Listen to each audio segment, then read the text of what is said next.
Thank you, and thank you without apology for that beautiful rendition of the national anthem. Welcome to the 16th Annual Oregon Leadership Summit. The summit is an opportunity for Oregonians from all parts of the state, Republicans, Democrats, independents, business, civic, and elected leaders, to come together to discuss the important challenges facing our state. When Senator Wyden first convened this gathering in 2002, we were in the depths of a recession. He asked the business community to offer suggestions on how to jumpstart the economy and provide a framework for sustained economic prosperity. We responded with the Oregon Business Plan. In your packet, you'll find a short summary of the plan. The Oregon Business Plan is a collaborative effort between three business associations, the Oregon Business Council, Oregon Business and Industry, and the Portland Business Alliance, and receives input and guidance from hundreds of public sector and private sector leaders from around the state. Over the years, we have used this framework to call out priorities that we think are important to keep our state moving forward, and as a platform for engaging public sector, private sector, community, and nonprofit leaders to work together. The Oregon Business Plan is built on the spirit that we are better together, that the best solutions to complex problems and the best ideas come from hearing all voices and a diversity of perspectives. We offer this 16th summit today in that spirit. I can think of no better way to begin than to introduce our newly re-elected Governor, Kate Brown. Governor Brown has a long and distinguished record of public service as a member of the State House of Representatives, the State Senate, Secretary of State, and as our governor. She's passionate about education at every level, especially early childhood education. She's a champion for the most vulnerable among us, having spent much of her professional life in family law. She knows every corner of our state and cares deeply about bringing us all together. She's been a partner with the Oregon Business Plan from the beginning, and we welcome her once again to this summit. We're eager to hear about the governor's agenda. As part of her presentation this morning, she's invited three Oregon business leaders to join her: Maria Pope, the CEO of PGE, Lisa Vance, Executive Vice President for Providence Health Services, and Julia Brim-Edwards, Senior Director for Nike. Please welcome Governor Brown. Good morning, everyone, and thank you, Patrick, for that very kind introduction. I'm so pleased that you all took time out of your busy schedules to join us today, and I'm honored to have the opportunity to share with you my agenda for the 2019 legislative session.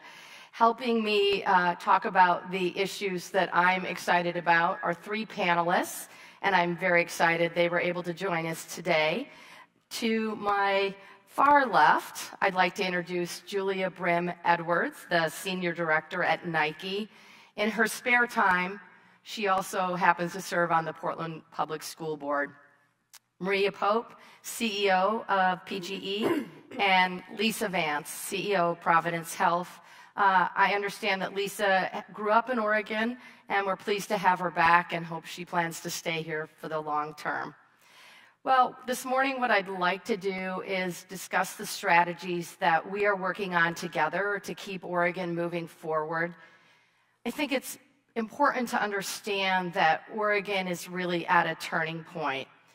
Unemployment is at historic lows. We've got one of the fastest job growth rates in the entire country, and more people than ever want to move to Oregon. And unfortunately, with what's happening in California, we're going to expect that trend to continue. My concern is that Oregon is not prepared to reap the rewards.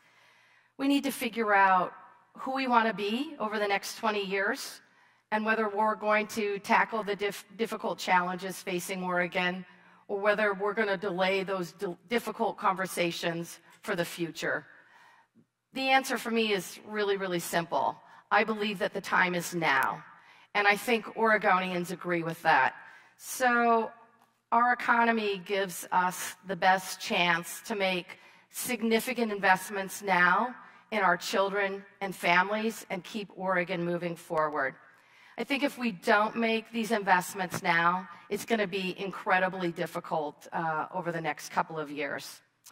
So in addition to the 3 issues that our panelists are going to be focusing on, healthcare, climate, and of course education, there are a couple other priorities that I will continue to be focused on as we move into the legislative session. We have to ensure that Oregon families can continue to afford to live in Oregon.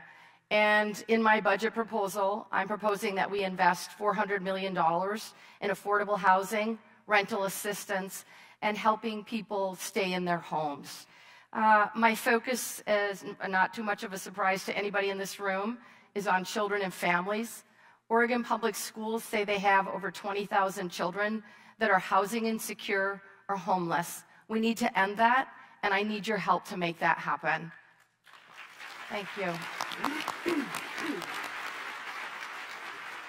We're also making a significant investment in tackling the issues around the chronically homeless. The best practice is permanent supportive housing, and so I've invested $50 million to make sure that we can get the chronically homeless off the streets. Permanent supportive housing provides wraparound services co-located with the housing. The other population that I'm going to continue to be focused on are our veterans. They deserve a warm, safe, dry place to call home. On any given night in Oregon, we have roughly 1,300 to 1,500 homeless veterans. Multnomah County's done a great job. The city of Eugene's done a great job. We need to make sure that we have a statewide solution and provide all of our vets a home. We have over $20 million invested, yes. And then as I've traveled around the state, I've talked to Patrick Kreitzer, I've talked to folks at Lamb Weston, talked to folks in Ontario and Astoria. Workforce housing continues to be an issue. That's why I've invested $30 million in rural housing to build on the pilot projects we're doing in places like Burns, in Warm Springs, in Pacific City, in rural communities around the state. This has to be a partnership. And I'm looking for you to provide innovative, creative ways that we can partner to build more workforce housing in communities around the state. Secondly, thank you. I'm going to continue my work to make sure that every single taxpayer dollar is being spent effectively and efficiently. As state CEO, I'm committed to doing this work every single day. My state agency heads are as well. Over the last term, we've saved, with our work with the legislature, nearly $500 million, but there's still more work to be done. We're working hard to make sure that we have auditors in our state agencies to continue to look for efficiencies. The Secretary of State recommended that we add over 13 auditors. We did so in my budget. We're going to continue our work around IT modernization to make sure that we can deliver state services effectively and efficiently. And lastly, I need your help. I need your help around procurement. We spend as a state about $8 billion in purchasing goods and services. You're going to see an audit coming out, and I expect that the audit will reveal that we can save several $100 million by modernizing our procurement practices. We've been working hard, but haven't been as successful as I would like.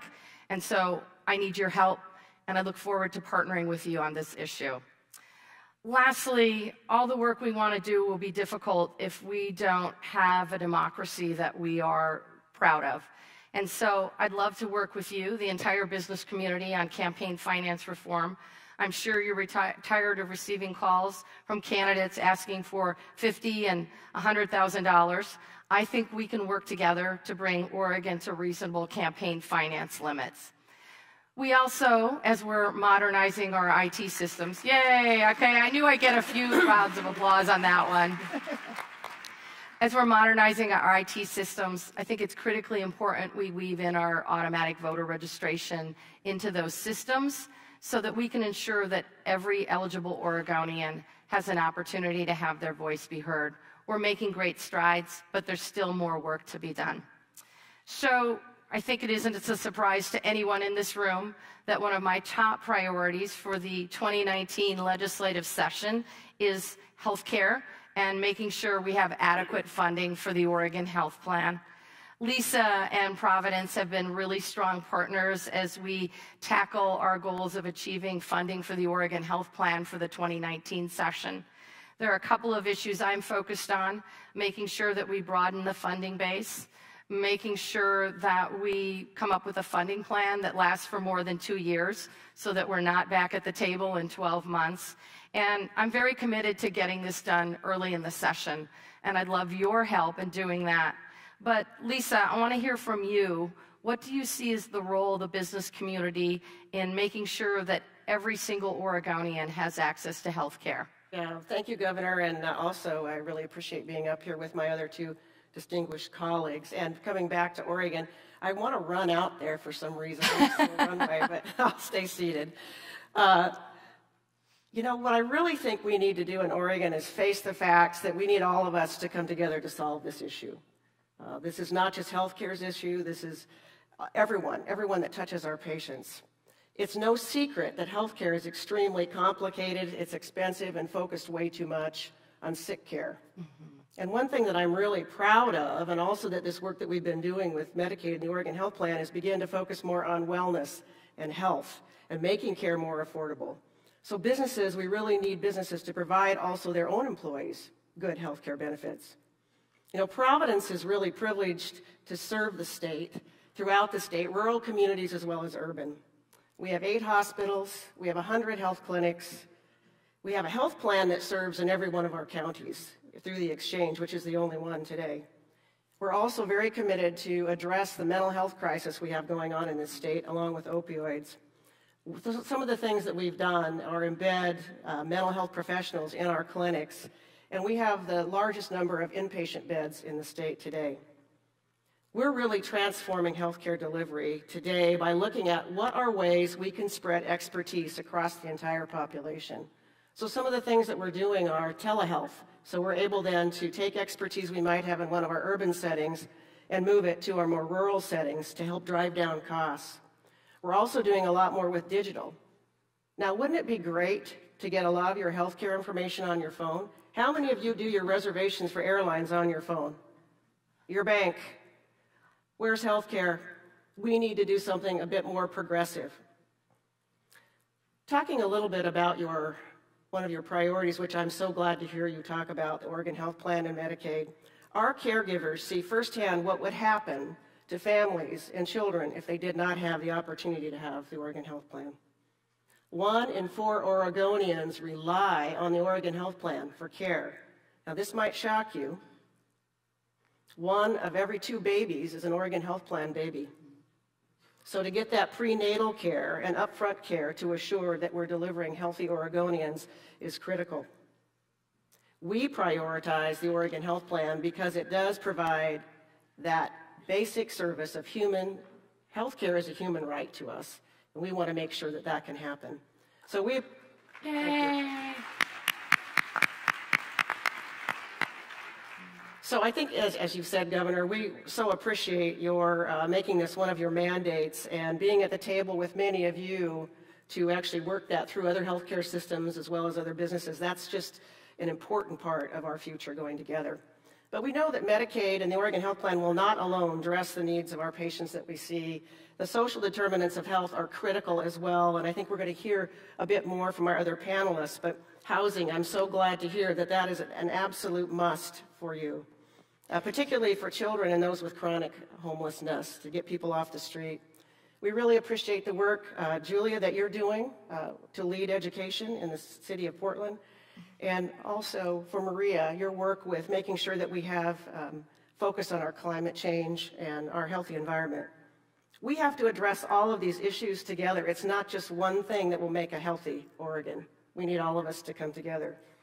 So as we prepare for 2019, Providence looks forward to working with the legislators, with the business community, of course with the executive branch, and how we can improve the health of Oregonians. What we want is the business community to be our partner and to really urge this early adoption of the Medicaid budget and move forward. And no pressure, legislature. And I really look forward to working with all of you and coming back to Oregon. Thank you. Thank you. And give a round of applause. Thanks, Lisa, and I'm really hopeful. We now have adults covered at a rate of about 94%, and our children are about 98%. I'd like to get our adults up to 99% and our children to 100% coverage in this state. So we're working hard to make that happen. So, as Lisa mentioned, healthcare and climate change are very linked, and we know that our underserved communities will be most affected by the impacts of climate change, our rural, our communities of color, and our low-income communities. And it's going to take all of us, frankly, rowing in the same direction to tackle global climate change. Maria, you and PGE have been at the table for the last several months, helping us build another one of my priorities, and that is tackling global climate change. I'd love to hear from you why you think it's so important for PGE to be at the table, and why you think it's important for the business community to care about this issue. So good morning. And Governor, thank you very much for your leadership on this issue. It's an honor to be here this morning, in particular with Lisa and with Julia. I'm very excited about the transformation taking place across the energy sector and PGE and the state of Oregon's leadership role. Governor, we're heartened by the impact that you are having through the Oregon Climate Agenda and how you are taking very real greenhouse gas reductions at the lowest, most cost-effective way for businesses and for all citizens across the state. We're also very encouraged at how you're taking a look at other state agencies, and in particular, the Oregon Department of Energy and your Oregon Climate Action Coalition, to bring together all of us to really be able to resolve climate change in a meaningful and cost-effective manner. At PGE, we have a long history of working collaboratively with you and with your staff and with legislators and constituents across the state to make sure that utility customers have the lowest cost energy possible given climate change and a safe, reliable, and affordable system that we've all come to appreciate. As Oregonians, we share a long history of caring about our environment and about the communities that we serve. And climate change is really testing us to be able to do more and have a bigger impact for generations to come. Many of us all saw the 4th National Climate Assessment that was just issued by the federal government. Mm-hmm. In that report, it really emphasizes the urgency with which we need to take on global climate change, and in particular, how a state like Oregon can be a leader. We come from a strong tradition of working collaboratively together and have a strong foundation of hydropower that has powered our region for generations. Customers expect safe, reliable, and affordable power. But today, they also expect more. And we have a great foundation at Portland General in that we have the #1 renewable energy program in the country that customers voluntarily participate in. As we take a look,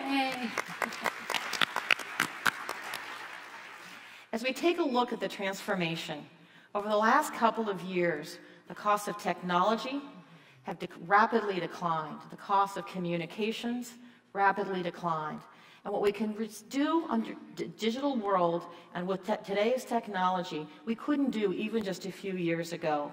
And as a result, we are no longer in a world of the trade-offs of the past. I like to say that we're now in an and world, not an or world, that we were just a few years ago. Today, customers can have clean, carbon-free energy that is also reliable. They can have clean, carbon-free energy that is also affordable and low cost. The cost of technology have rapidly declined, making all of this possible. But it's really important that we continue to emphasize the system that all of this was built on, whether it is the strong hydropower that we have had in our region for decades and over centuries, but also the safe, reliable, and affordable system that we've come to enjoy. Many of my colleagues work every day with energy at voltage levels that can kill people. And the safety of our employees, of the customers that we serve, and all of our members in the community is our highest priority at PGE. And reliability.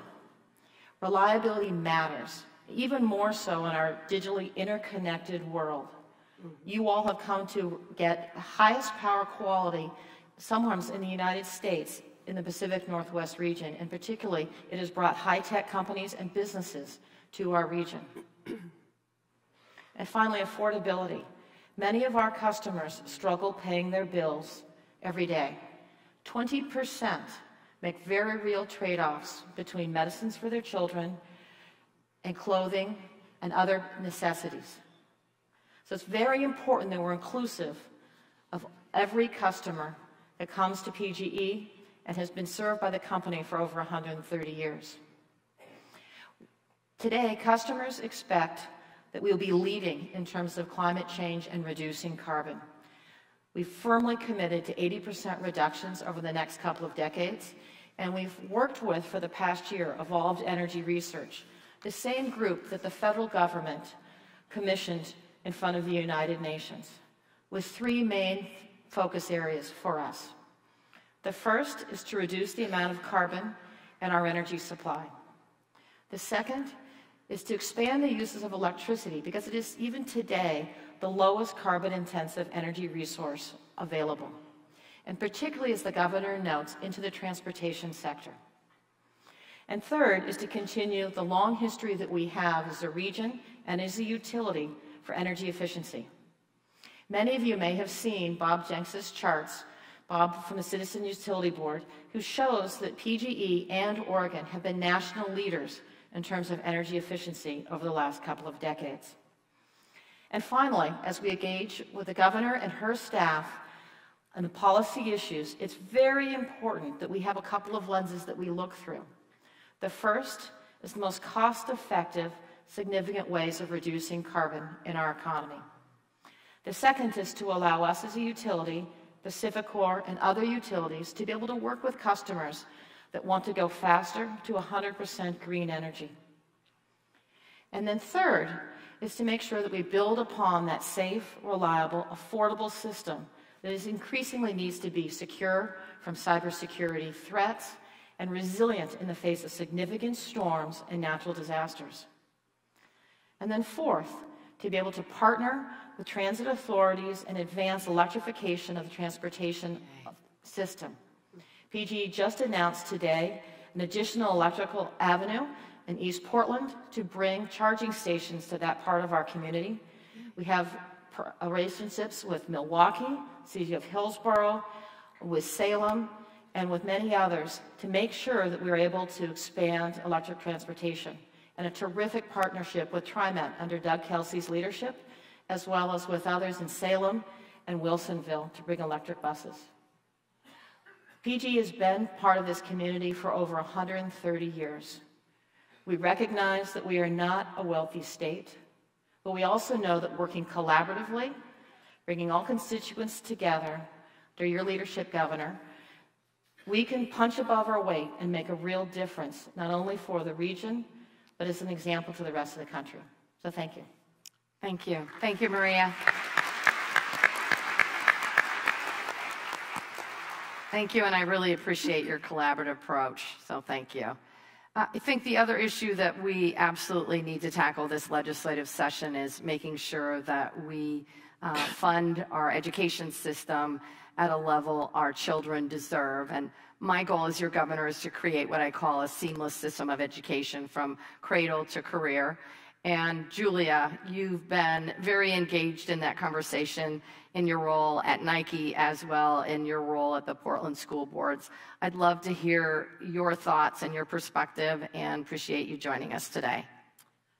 Well, thank you, Governor Brown, and good morning, everybody. I think this is the first time when you described where I was sitting that I've ever been described as to your far left.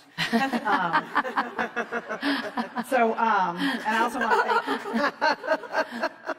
Caught me by surprise there. I also want to thank Maria and Lisa for demonstrating your leadership and your business's leadership on tackling some of the biggest challenges our state is facing. Governor, I appreciate the shout out about my other job. It's just a small little volunteer job I have.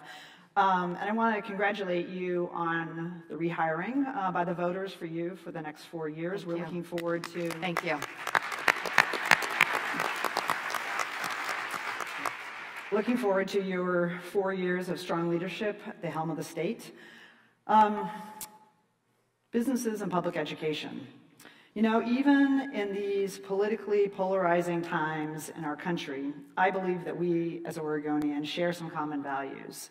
And one of those core values that unites us, I believe, is our belief in and support for public education and the promise it provides all of us and our children. There are good reasons for businesses to be deeply engaged and supportive of public education and public schools.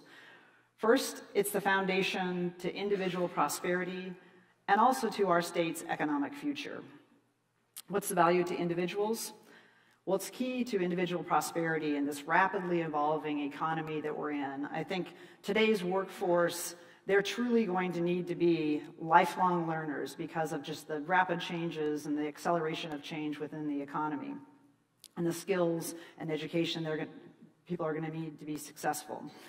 Second, education provides an opportunity for social and economic mobility. It also provides a real tangible economic value. Every year of educational attainment beyond a high school diploma translates into higher incomes. Here in the Portland metro region, if you have a high school diploma, you have a median income of $31,000. If you have a college degree, you have a median income of $51,000. So real tangible economic benefits to individuals. It also has a value to businesses, and I think many of you know this. First of all, all of us likely have employees that children attend our public schools, and they want strong, healthy schools for their children to attend to be able to achieve the promise of the American dream. Also, education really plays a key role in having a skilled workforce, and a skilled workforce, as we know, can drive innovation and technological advances. Also, apprenticeships open the door for the opportunities for young people to participate in the trades, which create our economy's infrastructure and also our built environment. I want to take a moment to just click down on the link between Nike and public education, because I think it's a good illustration of a company that has grown up here in Oregon and what the public education system has meant to our company. So here in Nike's headquarters region, we have about 12,000 employees who have jobs in a wide array of jobs within our supply chain, and they range from chemists to shoe designers. These jobs require a pretty diverse set of skills and education, and a fair amount of that is acquired right here in Oregon. Our two co-founders are graduates of Oregon high schools and universities. Go Ducks. Are there any Ducks in the crowd? Okay, it pains me to say that. And we hire many employees, myself included, who are alums of Oregon public schools and universities. So from my standpoint, go Beavs. Yeah. We can tell where the crowd is this morning. And like many of you, our employees have children in our public schools and universities. So of course, a high quality education is really important to our families who live and work in Oregon. And when we're trying to attract talent from around the country and around the world, our education system is a factor. Mm-hmm. So those are some of the real key links I see between public education and businesses here in Oregon. And I'm glad to see that the business plan recognizes the value of education and calls for targeted education investments that will power up our economy. Our current system is not getting the educational outcomes that we need. We have too many students graduating from high school not yet ready for college, career, and life. And unfortunately, there continue to be deep disparities of outcomes for our students of color.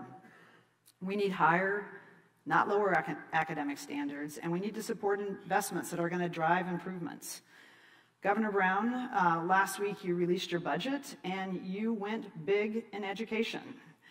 Between your base budget and your investment budget, educational investments were prioritized, and I'm happy to see that many of them are aligned with the investments that were called out in the Oregon Business Plan. Some of those investments, longer school year. It's about time we try and make sure that our students have parity with other states and not have one of the shortest school years in the nation. You propose manageable class sizes for kindergarten through third grade so that students get that individualized attention early on. High quality preschool for the neediest students. Full funding for hands-on career and technical education and funds for career pathways in science and engineering. And equally important, Governor Brown, I was really glad that you called for accountability measures and performance audits to ensure that these investments are linked to evidence-based strategies and improve student results. That's going to be just a really critical thing if we're asking taxpayers and businesses to make a significant investment, seeing those linkages are going to be important. So I'm looking forward to the upcoming statewide discussion about those investments. And now I want to lay out a challenge to everybody here. And here it is. Will we have a business summit where we speak to the support for targeted educational investments in schools, community colleges, and universities, and then leave here and take action? I think that's what this says. Or will we leave and fail to act? We aren't getting the education results that we want or need, and investments are needed.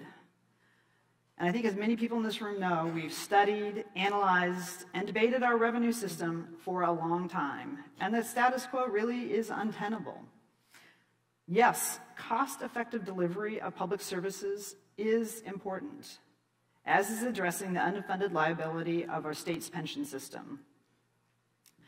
There is also a need for the business community to be at the table to build a plan to build critical education investments by modernizing and stabilizing our revenue system. So I would ask that we not leave here and fail to act. Thank you. 2 minutes.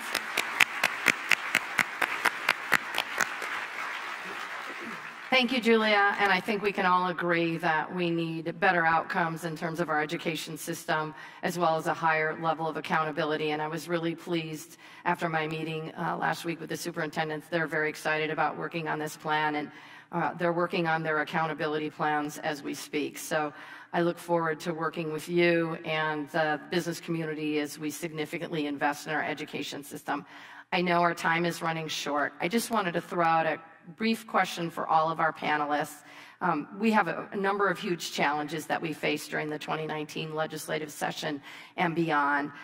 We certainly have some different perspectives at the table. I believe that we need to work together. I'd love to hear from you whether you think we need to keep doing things the way we've always done them, or if the business community should take a different approach as we move into the 2019 session, working with our community partners, with the legislature, and with others. I'll turn it over to whoever wants to take it. I'll take the ball. Coming back into Oregon, I have to say that I've been really impressed with the participation on the Medicaid budget activities, and that I don't know if I would change that. There were a lot of businesses, other healthcare organizations, and other important organizations at that table really working together. And I think because of that, we came up with a very good solution that to me seems like we should rock on. Good. All right. Well, I hope we can move that quickly in the legislative session. Maria, Julia, any parting thoughts? Sure. You know, in many ways, I think the technology and the lower costs in terms of delivering a clean energy future is moving ahead of many of our discussions as a state.